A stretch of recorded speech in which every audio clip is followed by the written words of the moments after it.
అందరికీ నమస్తే. నేను మీ జర్నలిస్ట్ పండరి. మీకు ఒక ఇంట్రెస్టింగ్ వార్త ఈరోజు అయితే పట్టుకొని వచ్చిన.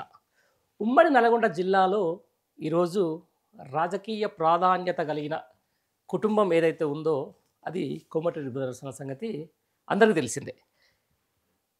కంచుకోట లాంటి ఉమ్మడి నల్గొండ జిల్లాలో ఈరోజు వాళ్ళిద్దరి హవా ఏ విధంగా ఉంటుందో కూడా మీ అందరికీ తెలుసు. అంటే మామూలుగా వాళ్ళది ఎట్లుంటుందంటే వెలిగితే ఇట్లా దీపం వెలిగినట్టు ఇట్లా ఏమంటారు దాన్ని రప్ప ఇట్లా వెలుగుతుంది, పడిపోతే ఇట్లా రప్పన మామూలుగా పడిపోతుంది. రైట్. మొన్న ఏదైతే గత ప్రభుత్వం మీద కోపంతోటనో లేకపోతే ఇంకే వేరియస్ అంశాల మీదనో లేకపోతే ప్రభుత్వం మార్పో లేకపోతే ఈ ఇచ్చిన గ్యారంటీల మీద గురితోటో ప్రజలు ఏం చేశారు, మళ్ళీ ఈరోజు ఉమ్మడి నల్గొండ జిల్లాలో కాంగ్రెస్ కు కొంచెం ఎక్కువగా భారీ స్థాయిలోనే పట్టం కట్టినమాట వాస్తవం. దానికి ఖచ్చితంగా కోమటిరెడ్డి బ్రదర్స్ ఒక బాధ్యులనే చెప్పుకోవచ్చు. వాళ్ళు చెప్పుకుంటారు, బాధ్యులమని చెప్పుకుంటారు. కానీ ఇక్కడ ఉన్నటువంటి కొంతమంది చాలామంది మేధావులు ఏమనుకుంటారో, జిల్లా వాసులకు సంబంధించి ఏమనుకుంటారు అంటే సరే ఏదో ఊపులా వాళ్ళు అట్లా నూక్కొచ్చారని చెప్పేసి కూడా అనుకుంటారు. అయితే ఈ నేపథ్యంలోనే మీ అందరికీ కొన్ని విషయాలు చెప్పాలి. ఉమ్మడి నల్గొండ జిల్లాలో యాదాద్రి భువనగిరికి సంబంధించిన కొత్త జిల్లా అయిన తర్వాత ఈ జిల్లా, తర్వాత నల్లగొండ జిల్లా, ఆ తర్వాత సూర్యాపేట జిల్లాకు సంబంధించిన దాంట్లో అక్కడ ఉత్తమ్ కుమార్ రెడ్డి ఆ వ్యవస్థ వేరు. అక్కడ నుంచి ఈ ఉమ్మడి నల్గొండకు వచ్చే వరకు జానారెడ్డి అదంతా ఉండే, వాళ్ళు కూడా కొంచెం ఫేడ్ అవుట్ అయినటువంటి మాట. ఆ తర్వాత ఇక సూర్యాపేట ఏరియాకి వస్తే రామరెడ్డి దామోదర్ రెడ్డి గారు వాళ్ళదొక పంద. అయితే మొత్తానికి నల్గొండ జిల్లాకు వచ్చేవరకు ఏమైందంటే ఈరోజు తెలంగాణ రాజకీయాల్లో నల్గొండ జిల్లా కాంగ్రెస్ పార్టీకి ఎంత పెద్ద కంచుకోటను అనేది ఒకసారి మొన్న ఎలక్షన్లో నిరూపితమైన నేపథ్యంలోనే అక్కడ ఎంతో ప్రాధాన్యత కలిగినటువంటి ఆ యొక్క కీలక పదవుల్లో కోమటిరెడ్డి వెంకటరెడ్డిని మంత్రి పదవి తీసుకున్నారు. ఆయనకు ఒక మంత్రి పదవి శాఖను కూడా కేటాయించారు. ఆయన పని చేసుకుంటూ పోతా ఉన్నాడు. ఆ తర్వాత గత కొద్ది సంవత్సరాలుగా ప్రత్యక్ష రాజకీయంలోకి ఉండి వివాదాలకు కేర్ ఆఫ్ అడ్రస్గా లేకపోతే తన ముక్కుసూటితనంతో ముందుకెళ్ళే రాజగోపాల్ రెడ్డికి మాత్రం ఇప్పుడు ఈరోజు ఎప్పుడైనా అక్కడ మునుగోడు బై ఎలక్షన్ నుంచి మొదలు పెట్టుకుంటే మొన్నటి వరకు ఈ యొక్క ముఖ్యమంత్రి మిన్నే ఆయన ఒక తిరుగుబాటు బావుట. అయితే ప్రజాస్వామ్యం అనేది కాంగ్రెస్ పార్టీలో ఉంటుంది కానీ కాంగ్రెస్ పరిపాలనలో ఉండదని చెప్పేసి దాంట్లో చాలామందికి తెలుసు. ఆ నేపథ్యంలోనే కాంగ్రెస్ పార్టీలో ప్రజాస్వామ్యంలో భాగంగా ఆయన మాట్లాడుతున్న విధానానికి ఒక వార్త ఏది తీసుకొచ్చినా మీకు అదే చూపిస్తున్నా. అన్న ఆట బొమ్మ, తమ్ముడేమన్నా కీలు బొమ్మనా అనేది నేను పెట్టినటువంటి ఈ యొక్క టైటిల్.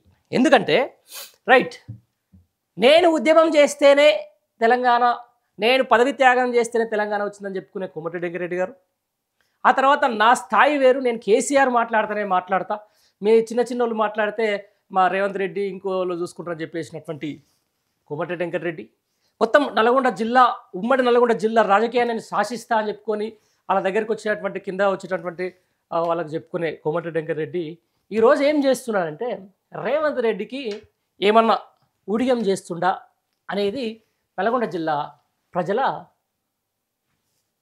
ఏమంటుందని నల్గొండ జిల్లా ప్రజలు అనుకుంటున్నటువంటి మాట.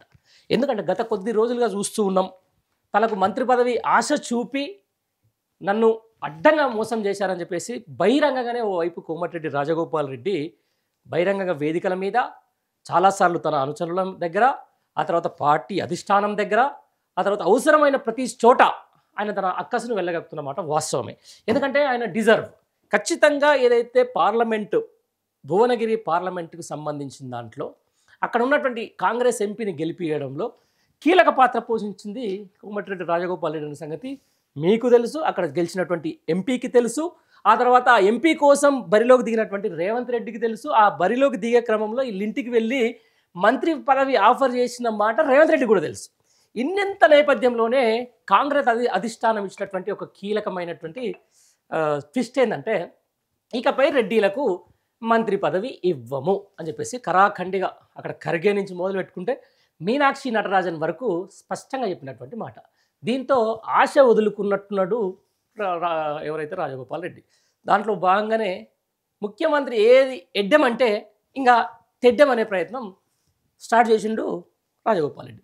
దీనికి స్పందించాల్సిన కోమటిరెడ్డి వెంకటరెడ్డి మాత్రం ఈరోజు రేవంత్ రెడ్డి భజన చేస్తున్నారని చెప్పేసి కూడా కోమటిరెడ్డి కుటుంబానికి సంబంధించిన ఫ్యాన్స్ చెప్పుకుంటున్నటువంటి మాట.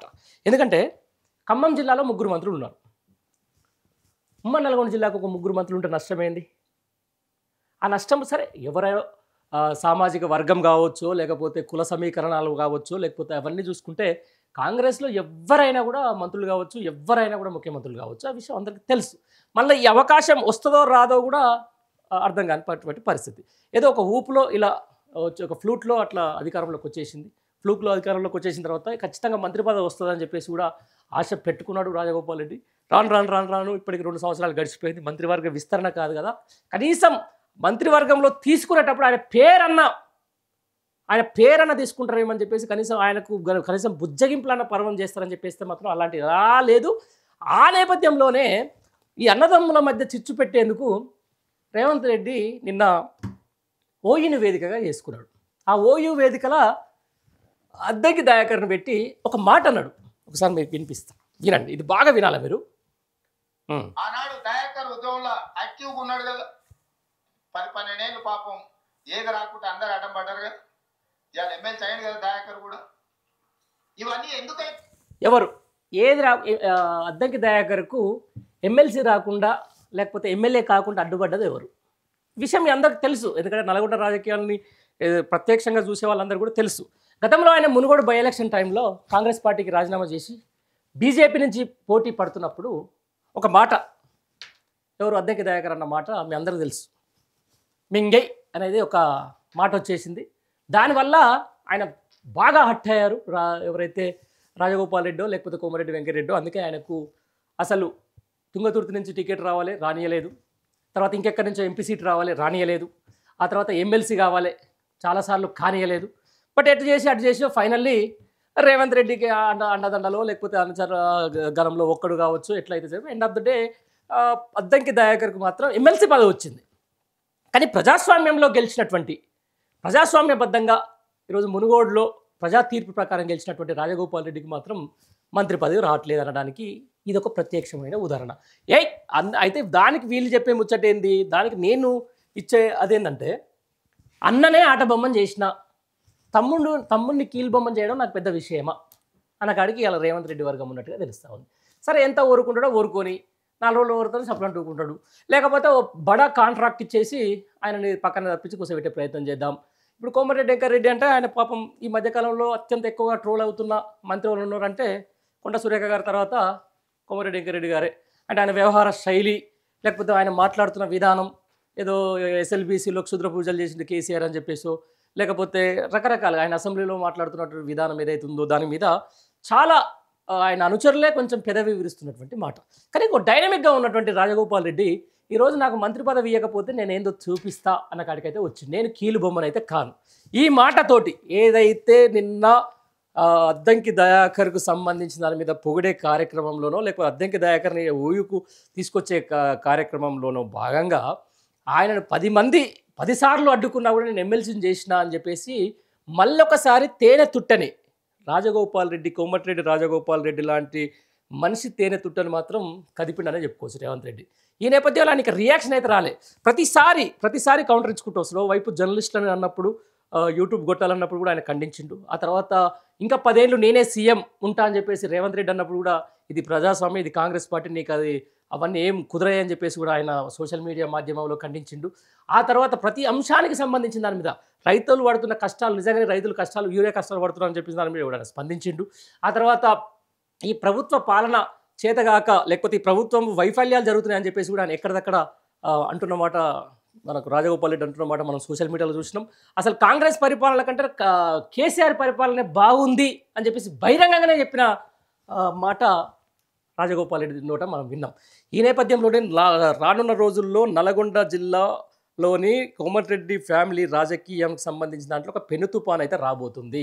ఖచ్చితంగా మరికొద్ది రోజుల్లో కనుక రాజగోపాల్ రెడ్డికి మంత్రి పదవి రాకపోతే నల్గొండ జిల్లా రాజకీయం, ఉమ్మడి నల్గొండ జిల్లా రాజకీయం సమూలంగా పెను మార్పులు జరిగే అవకాశం. ఎందుకంటే ఆయన గతంలో ఆ పార్టీలో పడకనే బీజేపీకి వెళ్ళిపోయిన తర్వాత బై ఎలక్షన్లో ఢీకొన్న తర్వాత కొంచెం మార్జిన్లో ఓడిపోయిండు. మళ్ళీ తర్వాత ఈరోజు కాంగ్రెస్ పార్టీలోకి వచ్చిండు. కాంగ్రెస్ పార్టీ నుంచి ఎమ్మెల్యే గెలిచిండు.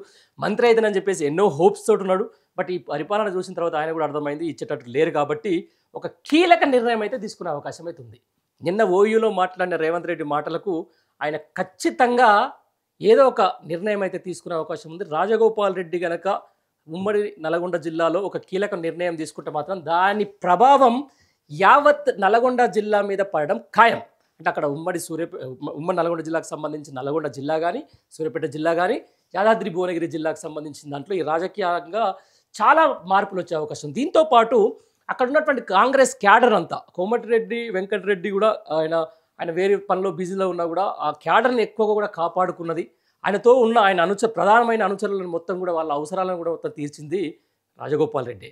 సో ఆయన ఎక్కడ పోతే ఆయన ఎమ్మటి వెళ్ళిపోయే కార్యకర్తలని కూడా నేను ఒక ఉమ్మడి నల్గొండ జిల్లా వాసిగా నాకు బాగా తెలుసు. అట్లాంటి వ్యక్తిని ఈరోజు చిన్న చూపు చూస్తుంది ఈ కాంగ్రెస్ పార్టీ. సో ఏం జరగబోతుంది? నిజంగా నిన్న ఓయూలో అద్దంకి దయాకర్ని ముందటేసి రాజగోపాల్ రెడ్డిని అవమానించినటువంటి రేవంత్ మీద ఏ విధంగా ప్రతిస్పందించబోతున్నారు రాజగోపాల్ రెడ్డి అనే దాని మీద కూడా సర్వత్రా ఉత్కంఠ అయితే నెలకొంది. చూద్దాం ఏం జరుగుతుంది.